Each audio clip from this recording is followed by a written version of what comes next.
just, yeah, once again, big shout out to pattheflip for Huge. being that big TO, the beating heart of the extra community, as long as Amadeus, who was also in the bracket. Yeah, And, Amadeus. yeah, Amadeus. My goat, my goat.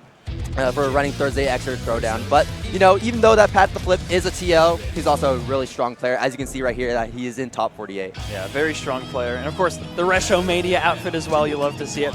This is interesting. These are two characters that are both kind of defined as control characters. They have strong neutral tools, strong evasive tools. They're not really trying to kill you off of one hit.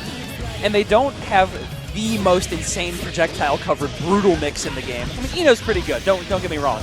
But what they really want to do is win a lot of small interactions. Yeah, that's true. And in this matchup right here, Chipp is going to be that aggressor. He's the one going to be rushing down Havoc Noah. And Havoc Noah is going to play more of like a defensive, you know, zoning type 2 with Ino, right? With the fireballs, with the chemical love. And then once he finds the opportunity, once he gets those knockdowns, then he can really run his own offense against pattheflip. But pattheflip won't let that happen, as just one more hit will take Havoc Noah out here. However, that's a great conversion, throwing him into the corner. Things can start snowballing, but not if you're stuck here in the corner like this. Yeah, the wall and wall sticks have some weird interactions in this game. Nice, there we go. Airborne Alpha sealed the deal. Good way to close out that round. Yeah, Pat's just dancing around, right? Being very evasive, very hard to hit, and importantly, hard to get meaningful hits on. That's the real dividing line with Ino. That's true. Nice, great pickup with the jump install. And the thing about both these characters too is that they're both fragile, they're both flimsy. So if you don't really need to run as much mix as you would have to against a bigger body character. Yeah, oh wow, that kind of hit jump dust though. Yeah, keep it simple. Wow. The perfect right there. That did so much damage. pattheflip taking the first game over Havoc Noah. Yeah, pretty emphatically. I can see this matchup being a little problematic in the sense that Chipp is so hard to pin down, and Ino doesn't have great ways to burst in closed space because of her hover dash. So it's tricky. Like, do you try to place things in Chipp's way? Do you try to meet him where he's at? It's hard. Oh, and the burst on the Gamma. You can't do that. Basically a built-in kind of hit-stop reaction check on the burst. Yeah, and look at this. Dancing back and forth, the Alpha and the Stroke.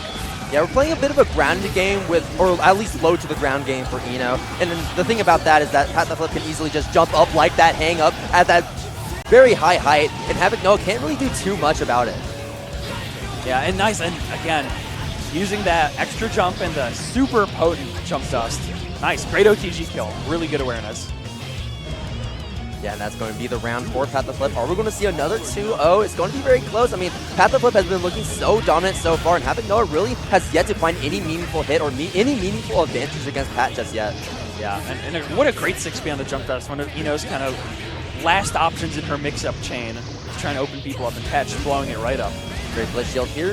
This time with note just a bit, but it's okay because that DP did get baited out. Now we're at even health. Right now, pattheflip Dota has the positional advantage. Another great blitz shield coming out from Havoc Noah. We're starting to see more of those come to action. That blitz is so important to represent because it really defangs Chipp's teleport mix-up, and it makes him go for more ambitious stuff like the teleport low to try and beat it out.